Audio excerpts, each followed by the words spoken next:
Assalamualaikum, selamat pagi siswa-siswi Bu Guru yang Bu Guru banggakan. Semoga sehat selalu ya. Tidak terasa kalian sudah kelas 8. Selamat nak ya. Tanpa terasa ini sudah tahun kedua selama kalian SMP belajarnya lewat daring. Tetap semangat nak ya. Baik anak-anak, seperti yang Bu Guru infokan minggu kemarin, bahwa materi pertama kita adalah tentang menentukan unsur-unsur teks berita. Tentu kalian tidak asing ya mendengar kata berita. Bahkan kalian hampir tiap hari bisa menonton berita.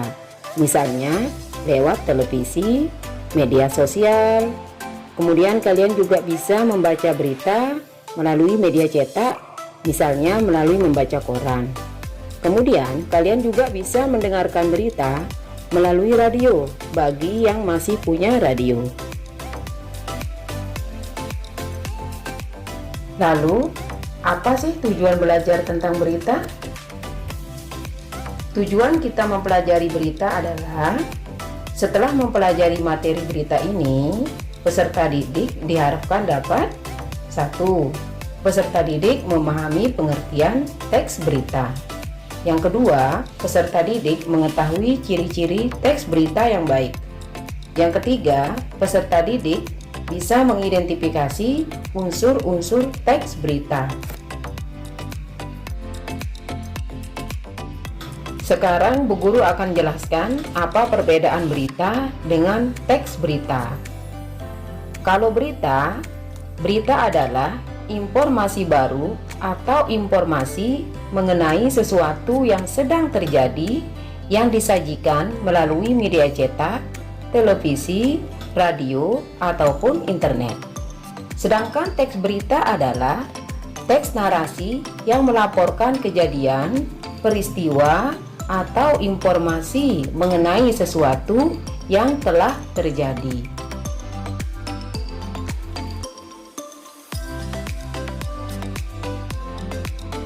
Sekarang Bu Guru akan jelaskan ciri-ciri berita yang baik. Yang pertama, informasi yang disampaikan berita tersebut penting dan menarik. Jadi kalau beritanya tidak penting dan tidak menarik, orang tidak akan tertarik untuk membaca, menonton, atau mendengarkan berita tersebut. Kemudian ciri yang kedua, aktual. Artinya di sini peristiwa yang baru saja terjadi. Jadi beritanya jangan berita yang sudah basi atau berita yang sudah lewat. Kemudian ciri yang ketiga, objektif. Artinya sebuah berita hendaknya tidak memihak siapapun. Kemudian ciri yang keempat, publisitas.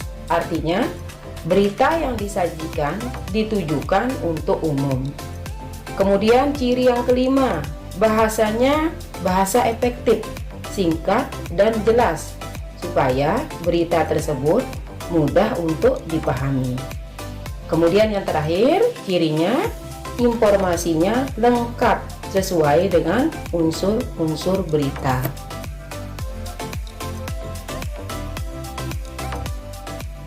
Sekarang Bu Guru akan jelaskan unsur-unsur berita. Unsur-unsur berita ada 6, yang dalam bahasa Indonesianya disingkat Adik Simba, sedangkan dalam bahasa Inggrisnya disingkat 5W plus 1H. Adik Simba di sini maksudnya A, apa, di mana, K, kapan, si, siapa, M, mengapa, ba, bagaimana. Sedangkan yang 5W plus 1H, W yang pertama di sini what, yang artinya apa. W yang kedua di sini where, yang artinya di mana. W yang ketiga di sini when, yang artinya kapan. W yang keempat di sini who, artinya siapa. W yang kelima di sini why, yang artinya mengapa. Dan H di sini maksudnya how, yang artinya bagaimana. Ini adalah contoh teks berita nak ya. Contoh teks berita yang Bu Guru pakai judulnya di sini, kegiatan vaksinasi COVID-19 secara mobile di 3 lokasi di Kota Mataram. Jadi contoh teks beritanya ini penting, kemudian menarik, kemudian aktual atau baru saja terjadi, karena ini tentang vaksin COVID-19, kemudian sedang terjadi di Indonesia, bahkan hampir di seluruh dunia. Jadi beritanya ini penting, menarik, aktual. Kemudian dari segi unsur-unsurnya, berita ini sudah lengkap unsur-unsur 5W plus 1 hanya. Silahkan dibaca beritanya nak ya.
Sekarang kita akan menentukan unsur-unsur berita dari teks berita vaksinasi mobile digelar di 3 titik di Mataram. Bagaimana cara menentukan unsur-unsur berita? Caranya, yang pertama kita baca dulu beritanya sampai kita paham isi berita tersebut. Kemudian yang kedua, kita akan membuat kalimat pertanyaan yang berhubungan dengan berita tersebut dengan menggunakan unsur-unsur berita yang disingkat dengan adik Simba. Di sini contohnya, kalimat pertanyaan yang pertama, kita akan menggunakan unsur yang pertama, yaitu unsur apa. Pertanyaannya, peristiwa apa yang terjadi? Kemudian pertanyaan yang kedua, unsur di mana ya? Di mana vaksinasi mobile itu dilaksanakan? Kemudian pertanyaan yang ketiga, unsur K, kapan? Kapan vaksinasi mobile itu dilaksanakan? Kemudian pertanyaan yang keempat, siapakah ya? Siapakah yang menggelar kegiatan vaksinasi COVID-19 secara mobile di 3 lokasi di Kota Mataram? Kemudian pertanyaan yang kelima, di sini unsur M, mengapa? Mengapa vaksinasi mobile itu dilaksanakan? Kemudian unsur yang terakhir di sini, bagaimana? Bagaimana cara pelaksanaan vaksinasi mobile tersebut? Berikut adalah jawaban dari kelima pertanyaan yang sudah kita buat tadi. Pertanyaan yang pertama tadi, peristiwa apa yang terjadi? Jadi kita cari jawabannya di berita itu. Jawabannya di sini, peristiwa yang terjadi, vaksinasi mobile digelar di 3 titik di Kota Mataram. Kemudian pertanyaan yang kedua tadi, di mana vaksinasi mobile itu dilaksanakan? Kita cari lagi di beritanya. Jadi vaksinasinya dilaksanakan di 3 lokasi di Kota Mataram. Yang pertama, Sabtu tanggal 2 Juli tahun 2021 di Gor Turide Mataram. Kemudian tanggal 5 sampai 6 Juli 2021 vaksinasi mobile dilaksanakan di Taman Bumi Gora Udayana. Kemudian tanggal 7 sampai 8 Juli 2021 vaksinasi mobile akan diselenggarakan di Taman Sangkareang. Kemudian yang terakhir tanggal 9 Juli 2021 akan dilaksanakan di Gor Turide Mataram tadi. Dan ini adalah jawaban dari pertanyaan yang nomor 3. Pertanyaan yang nomor 3 tadi unsur K. Kapan ya? Kapan vaksinasi mobile itu dilaksanakan? Jawabannya dicari di berita itu.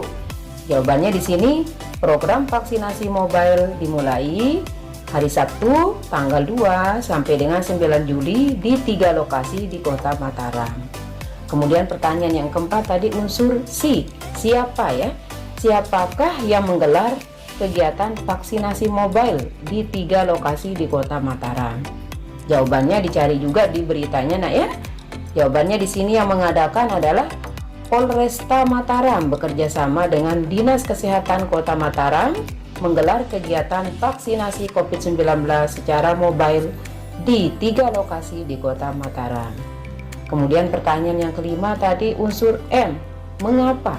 Mengapa vaksinasi mobile itu dilaksanakan? Jawabannya juga sudah ada di beritanya, nak ya. Jawabannya, vaksinasi ini dilaksanakan untuk mempercepat capaian target vaksinasi di Kota Mataram. Dan ini adalah jawaban dari pertanyaan nomor 6. Pertanyaan nomor 6 tadi unsur BA. Bagaimana? Bagaimana cara pelaksanaan vaksinasi mobile tersebut? Jawabannya juga sudah ada di berita tersebut. Bagaimana caranya? Bagi masyarakat yang belum vaksin, dipersilakan datang ke lokasi mobile vaksin. Cukup hanya dengan membawa KTP saja.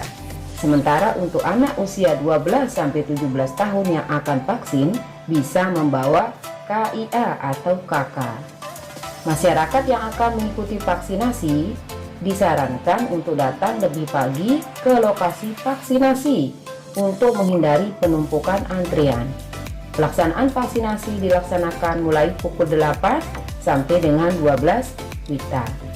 Pelaksanaan vaksinasi dilakukan sesuai dengan SOP yang sudah ditetapkan. Sebelum divaksinasi, masyarakat yang datang terlebih dahulu akan melalui screening dan pemeriksaan kesehatan. Jika memiliki penyakit penyerta, warga tidak akan divaksin. Jadi begitu, nak ya. Nah, jadi begitu, nak ya, cara menentukan unsur-unsur berita. Dibaca dulu beritanya sampai kalian paham dengan isi beritanya. Kemudian kalian membuat kalimat pertanyaan dengan menggunakan unsur-unsur berita yang disingkat Adik Simba tadi yang berhubungan dengan isi berita. Kemudian jawabannya itulah isi penting atau unsur-unsur penting dalam berita tersebut. Paham nggak ya?